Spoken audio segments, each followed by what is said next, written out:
Welcome my back to my channel. তো বন্ধুরা, আমার চ্যানেলে তোমাদেরকে স্বাগত।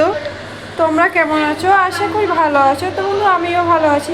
আমি তোমাদের সাথে শেয়ার করতে চলেছি টমেটো দিয়ে আলু পোস্ত। তো বন্ধুরা, তোমরা শুরু থেকে শেষ পর্যন্ত দেখতে থাকো টমেটো আলু পোস্ত। তো তোমরা দেখতে পাচ্ছ আলুগুলো ছোটো ছোটো করে কেটে নিয়েছি, টমেটোগুলো কেটে নিয়ে আমি পেস্ট করে নিয়েছি। তো বন্ধুরা, তোমরা দেখতে থাকো। তো বন্ধুরা, আমরা শুরু করছি, তোমরা দেখতে থাকো।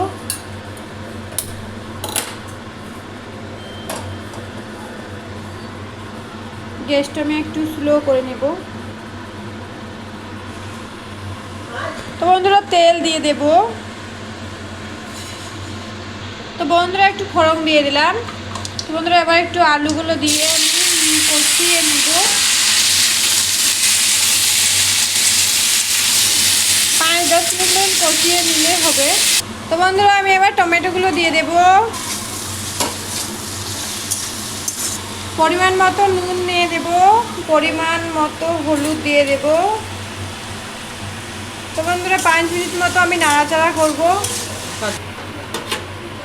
তো বন্ধুরা, আমার সিদ্ধ হয়ে গেছে, এরপরে একটু জল এড করে নেব অনেকক্ষণ।